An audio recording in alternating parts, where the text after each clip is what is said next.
Support for Headline Humboldt is made possible in part by viewers like you. Thank you. Coming up next on Headline Humboldt, after Food for People gets hit with President Donald Trump's funding cuts, two locals step in with $50,000 in matching funds to help bridge the gap. Will it be enough?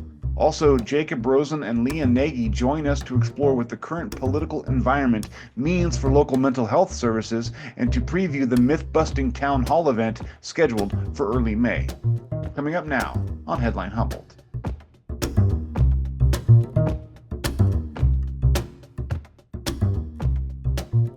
From the top of Humboldt Hill, this is Headline Humboldt. I'm James Falk. Thanks for joining us. Given the facts of this moment, the mood of Congress, and the willingness of the Trump administration to dramatically cut the funding of programs and entities long considered a vital part of America's social safety net, it all falls back on us.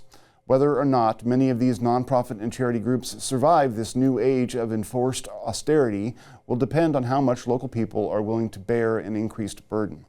I have hope that in 2026, elections may help change the course of some funding reductions and offer an opportunity for this country to restore what's been lost. But in the meantime, the survival of our most cherished charitable agencies will absolutely depend on how we all respond to meet the need. One local couple, having heard about the cuts facing Food for People, has offered to match all donations up to $50,000. This kind of quiet heroism and good character helps me see the good in people and helps me hope for an eventual return to sound American policy and smart decision making.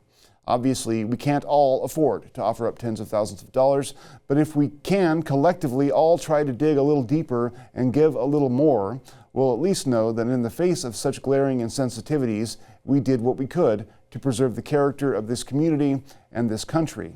That matters now in the face of all these cuts and will matter even more in the future when we're confronted day after day by our reflections in the mirror. We'll be joined shortly by Jacob Rosen and Lea Nagy to preview an upcoming town hall meeting on mental health. But first, the news. A mostly peaceful scene unfolded last weekend outside the Humboldt County Courthouse as hundreds gathered there to protest Donald Trump's presidency.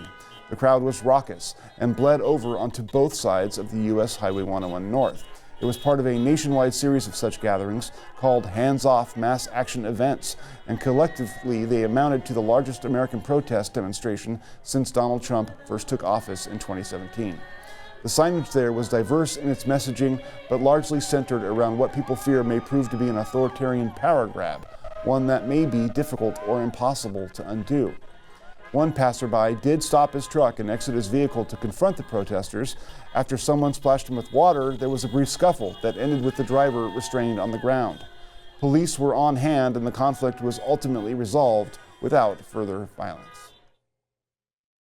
After hearing that the FDA would cut $360,000 per year from Food for People's local food purchase assistance program, a local couple has stepped in to do what they can. For the past 3 years, Food for People received an average of $360,000 annually from the USDA to purchase locally grown produce from small farmers. Last year alone, the program provided 90,000 pounds of local fresh produce to the food bank. On March 10th, though, that funding was abruptly cut.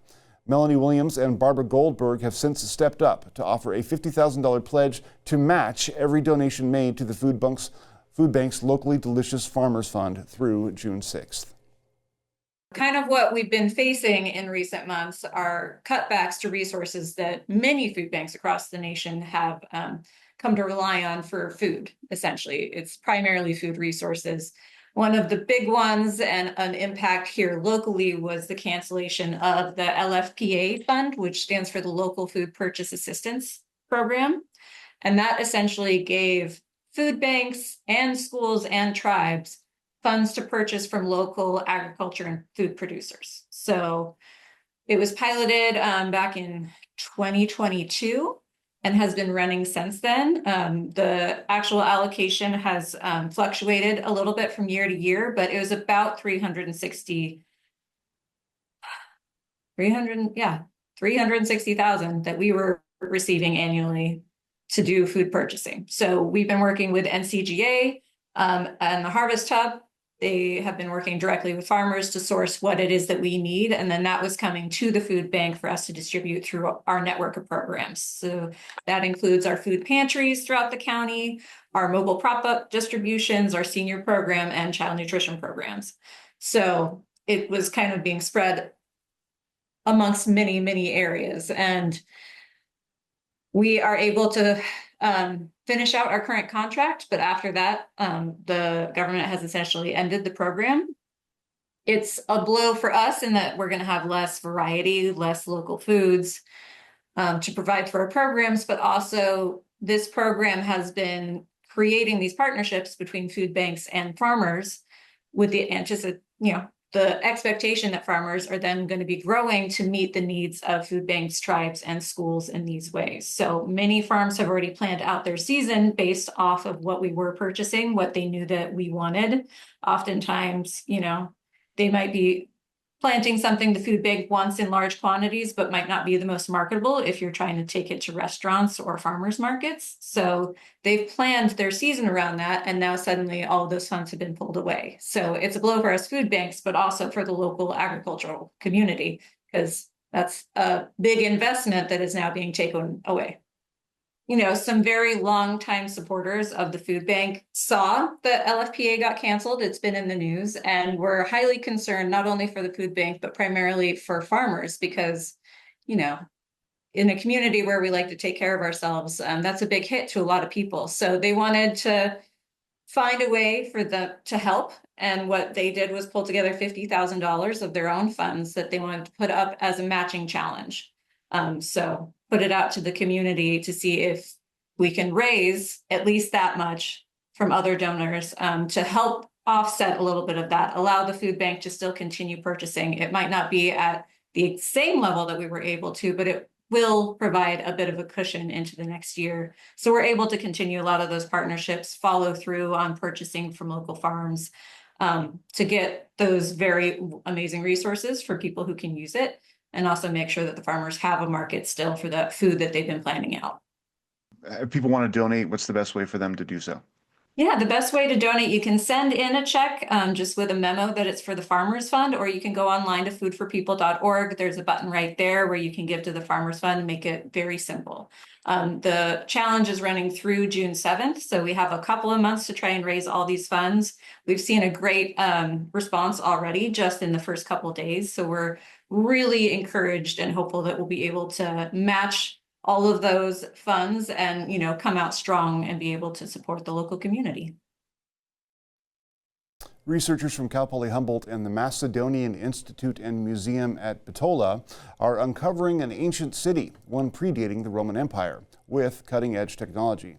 The ruins they're exploring were first discovered 15 years ago in North Macedonia and were initially believed to be from a military outpost meant to defend against the Romans. But recent excavations, bolstered by cutting-edge technology and the discovery of an ancient coin, reveal what may turn out to be an ancient municipality. Researchers hope that this research will help them understand the Macedonian civilization in its entirety. In 2023, with an allocation from the Dean's Fund of Cal Poly Humboldt's College of Arts, Humanities, and Social Sciences, researchers deployed ground-penetrating radar and cutting-edge drone-deployed LiDAR. That effort revealed a once-thriving city. The Acropolis spans at least 7 acres. Notable structures to date include a possible Macedonian-style theater and textile workshop. We'll be right back after this short break. Hi, I'm Jay Schwanke. Public television opens your eyes to untold possibilities. Whether it's a moment of calm and time to sit and enjoy the beauty of flowers, on my show Life in Bloom, an introduction to new and exciting places with experts like Samantha Brown, or an opportunity to discover the wonders of the animal kingdom on Nature. No matter your age, there is always something new to uncover. Show your support by giving to your local stations as part of Public Media Giving Days. Ever wonder what happens to your car when you're done with it? Will it be taken care of? What if donating could give you access to more of the television you love? We'll use the proceeds from your donated vehicle to help fund your PBS station and give you access to our most popular member benefit, PBS Passport. With Passport, you can stream a massive collection of drama, mystery, history, music, and art programs. You're going to love it. Complete the easy online donation form today and we'll take care of the rest. And thank you.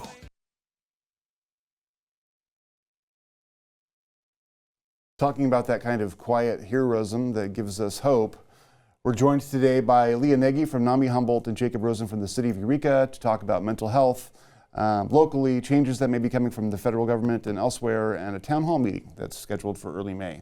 Thank you guys for coming in. Thank you. Welcome, James. Our pleasure. I have a lifetime of investment in the mental health issue through family and through my own story, so I deeply appreciate what you guys do, and I understand to be very, very valuable for the health of our community. So thank you for doing it. Let's first, you've been on the show several times before, but for people who may not know, let's give them an introduction. Lea, you're from Headline Humboldt. Can you talk a little bit about what your role is and what you're trying to accomplish through your representation of NAMI? Oh yeah, I'd be glad to, James. So I'm NAMI president of Headline Humboldt, and I do 3 support groups a week here in our community. We have a website, namihumboldt.org. And my goal is to reduce stigma, discrimination, and provide education and resources to our whole community, and to support families who have loved ones with mental illness. Mm-hmm. And we offer a family-to-family 8-week course that's free that people can sign up for. And I'm glad to be here to spread the word about our loved ones with mental health challenges. Thank you for that. Jacob, you work for the city of Eureka, and you're the managing mental health clinician, correct? I am, yes. Yes, so can you talk about what that is and what that means your job is, I guess? Certainly. It's a big catch-all right now, as the city is very much kind of paving the way in creating a mental health department. It's the primary day-to-day tasks are managing the crisis alternative response of Eureka team. Mm-hmm. That's the care team, and they provide both alternative response and co-response, so with EPD and independent of EPD, to mental health crises within the city. And then also assist with numerous other projects, such as the Emergency Weather Overnight Center, the town hall events that we put on, and that sort of thing.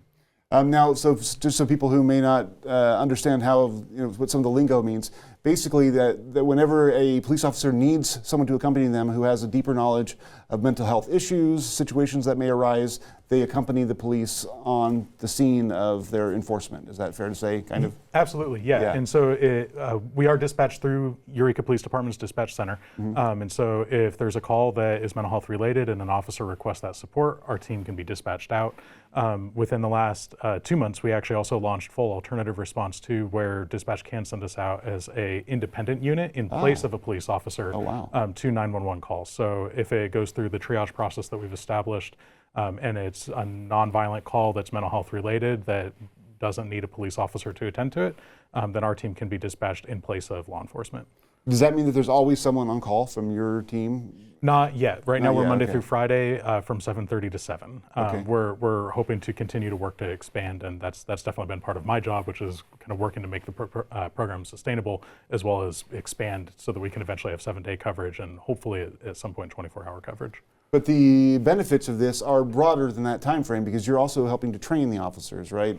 In terms of what to do when they encounter mental illness in the field, rather than just using brute force or whatever else, right? Absolutely, and that comes in a couple different ways. One, we also serve as a referral service, so even if we're off duty, if an officer comes into contact with an individual who thinks that they need our follow-up, we have a referral system for that officer to send that to us so that we can follow up with that person the next day.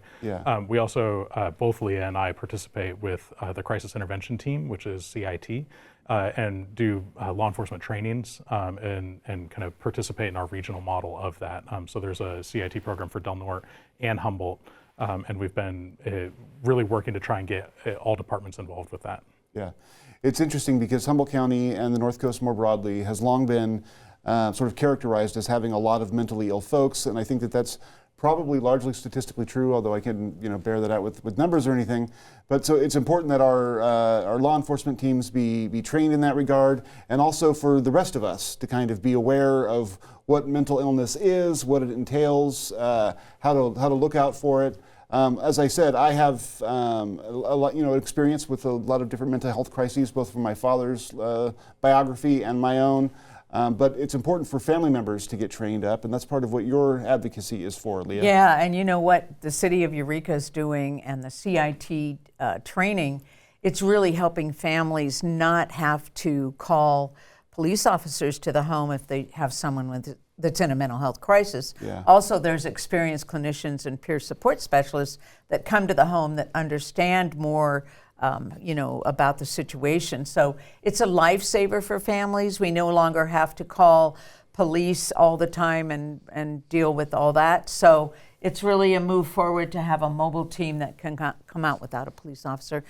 Folks with mental illness, they're not criminals. They might be psychotic and they might be acting unusual, but most of the time they're nonviolent. Yeah. Usually the violence is towards themselves, whether it's attempting suicide or banging their heads on the wall. So it's amazing. I'm so excited to be in Humboldt County and see the changes coming about here in spite of what's going on elsewhere. Yeah, well, we'll probably get to that in some form or another. Yeah. But I remember working at the Times Standard years ago, and it was Sherry Lynn Moore's case that was really the emblematic demonstration of the problem that we were having, where there might be issues at play that involved mental illness, and officers in the field maybe just weren't equipped to handle those in the moment.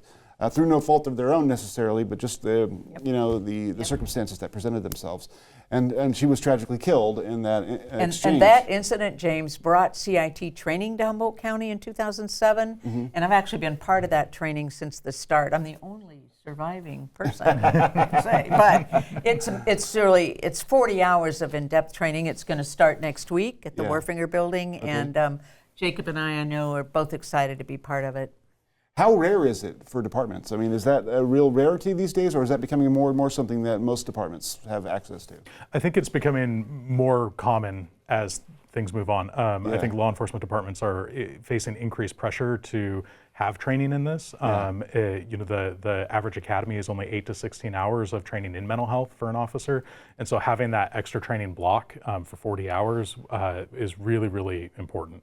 And I think it's a situation where law enforcement is needing more of that training and is really stepping up to provide that, and mental health as a field really needs to step up and support law enforcement by making that collaboration happen. And that's really what CIT is about, is that collaboration piece, because there isn't going to be a situation where law enforcement is ever completely removed from mental health. There's always going to be a circumstance where safety is an issue and law enforcement needs to be present.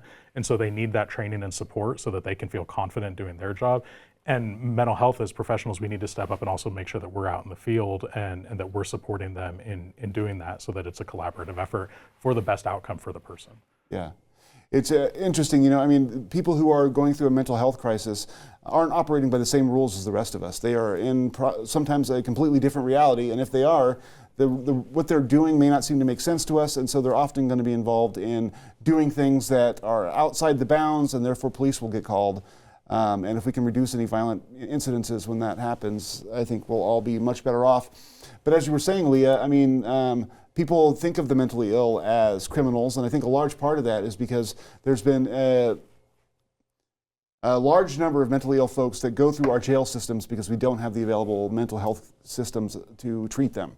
And so they only get found out, or they only get into a system at all because of their interaction with the jail, which sort of goes into the new LEAD program, where there is an effort underway, a discussion happening about whether or not they should raise from an infraction to a misdemeanor certain issues surrounding homelessness. Jacob, can you explain what the proposal is and where the city is at right now in that process? So currently it's tabled. Council did hear a wealth of public comment and input, and I know is really because of that wealth of input, wanting to take more time to discuss it. In terms of what the program is, the proposal is to increase the sit and lie and camping infraction to a misdemeanor. Which then allows the city to have some control over how that charge progresses through the judicial system, including holding that charge from ever going to the courtroom first. We want to then couple that with the LEAD program, which is law enforcement assisted diversion, to be able to support those individuals and give police an option to make a direct referral from that point of contact where enforcement is happening to get that person services. And then from that point, we can provide services, get them help, hopefully get them connected to services, which can then help put them on a life-changing trajectory before they ever have to go into a courtroom, before they're ever arrested and put in jail. And really do a lot of that work up front instead of having to wait for all of these other systems to do what they do. Yeah, it's an interesting dance of trying to have some level of accountability and some way to get people into programs that may prove to their benefit, even though they're initially resistant, and then not, contributing to the overcriminalization of an issue. But like you're saying here, it doesn't even have to necessarily get referred to the court system, correct? Right, correct. That's within the city or the police department's jurisdiction to decide that? Yep. Absolutely. Okay. And so the way that it would work is if that person's participating, then the charges don't get sent. Yeah. Now you were vocal at the meeting.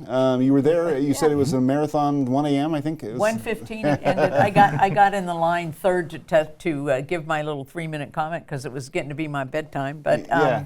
So what was your point at that night, and how do you feel about it? Pete Early wrote a book called Crazy, which he really influenced his son getting a criminal charge to go to jail to get treatment. There are many stories of us waiting for our loved ones and they commit some kind of misdemeanor or crime and get in jail. So this LEAD program is a diversion program meant to help people who don't have insight. Anosognosia can be a major part of mental illness. But I'm by not the insight, sick. they don't realize that they have an issue at all. They say, I'm not sick, yeah. I don't need help. That's a good book by Amador Xavier. Yeah. And this is just like a carrot. It's just like, hey, instead of going to jail, how about you try this, Yeah. So people can choose to get involved in the LEAD program. Maybe they just want food stamps, or maybe they just want a safe place to sleep. The LEAD program allows the person to set their own goals. Yeah. So the LEAD program isn't going to come in and say, you need to do this, this, and this, but they'll say, you need to work with us so that you won't go to jail. So I think it's a good move in the right direction. Yeah. I know there's some concern about criminalization of homeless people, but let me tell you, they're criminalized anyway, certain ways, and they end up in jail. Staggering statistics, of loved ones. I have family members in jail because of untreated mental illness. It's tragic. So hopefully the City Council of Eureka will approve it, and we'll see what happens. Yeah, it's interesting. I've had family members myself who have gone missing because of anosognosia, you call it? I've never heard that term before, but basically refusing to accept the idea that they were ill, and then we don't hear from them for 20 years, and then they're murdered down in Texas because they got caught in some scuffle over something that was, from the outside nonsensical. But, so what we can do to get people checked into those programs, even if they control their fate from that point forward, it can save lives. It's a start. Yeah. And I think that that's important for the families to feel like they have some ability to help by advocating for this change to make that kind of a difference. So now you guys have a town hall meeting coming up, which I think is really important because it's like myth busting, which is a great television show, absent anything else. But there are several myths that are associated with mental illness that you guys are in particular going to tackle. And can we kind of go through that list? I've got them written down here. That's good, James, in case we forget one. Yep. But first off, mental illness is a character defect. And that's one that's often kind of described maybe in a subtle fashion, right? Sure. I don't see a lot of folks talking about it, you have a character defect, it's not blunt, but there's a subtle discussion around it. People are judged because they have a mental illness. Exactly. There's some flaw in their character. It's your fault. Yep. Yeah. And it's not. It's a brain disease, right? Yeah. And just like heart disease, your heart may not function, or lung disease, your lungs may not process air and correctly. With a brain disease, sometimes your brain doesn't work the way that other people's brain works. Yeah. And so one of those symptoms is anosognosia, where it's the symptomatic loss of insight. Mm-hmm. It's not that person's not willing to develop insight. It's that the brain, which is the organ that would develop that insight, is impaired. Yeah. And that brain disease component is I think often overlooked in favor of having a quick judgment. And we really do want to challenge that. Yeah, absolutely. Mentally ill folks are violent or sex predators. So data from this book called Healing Our Path from Mental Illness to Mental Health by Thomas Insel, which is a great resource. Mm-hmm. He feels that people treated for mental illness are not more violent than the normal population. Yeah. But the violence for people with mental illness, and I mentioned before, is usually to themselves through suicide or self-injury. Yeah. And most of the time, our loved ones with mental illness, and there's plenty of stories to back this up, they are victims of brutality or discrimination. Mm-hmm. I remember teaching at Redway School, and a homeless man was killed a block from the school and by the post office in Redway. And I can remember how upsetting that was, that somebody sleeping would be attacked and killed. So that's just my spiel. That happened in Eureka too when I was a teenager. Some kids beat up a homeless person. I mean, there was the cultural phenomenon of bum fights, where that was around for a long time, where they would, for the promise of a few bucks, put two bums into a battle and film it and post it on the internet. So that brutality is real. So another one is that recovery is impossible. Which is just absolutely false, right? Yes. I mean, recovery is very much possible. You're looking at it. I mean, I had issues. I'm here. I have too. I've struggled with depression throughout my life and have had recovery from that as well. And I mean, it's recovery is possible. Sometimes it can be difficult to find the right resource, especially when there's so much stigma that surrounds it. It can be hard to speak up and access it. Yeah, exactly right. But that's really what, one of the main reasons we want to have this town hall and share these stories and have this educational moment together as a community, is to be able to help folks feel like they're comfortable to speak up and actually access those resources, and make sure that they know about the resources that we do have in the community. Yeah, the thing is, you might be living in misery and it's not necessary. Like, there are ways to get help, either to even just talk about it and sort of acknowledge it and get embraced into a community of folks who understand what you're going through. James, the panel we're going to have on Sunday, May 4th, 2 panels. One, the lived experience panel. Which I will be taking part in, as far as I understand. Oh, good, it. I'm glad. And my son, Joe, who's amazing, he's parenting his 16-year-old daughter, he's in recovery. Yeah. So there'll be a lived experience panel and then a professional panel. And then we have Joe Roberts, who wrote a book called Broken Like Me, who's from Minnesota, who's going to speak. So it's going to be an exciting day, and it will really illustrate recovery. So yeah, excellent. Now, there's 2 more, or there's one. Mental illness is obvious, not a struggle. Do you remember what that one was? Yeah, so I think a lot of folks, you hear like the saying, like, pull yourself up by your bootstraps, right? Yeah. Like, mental health is often minimized or diminished. Yeah.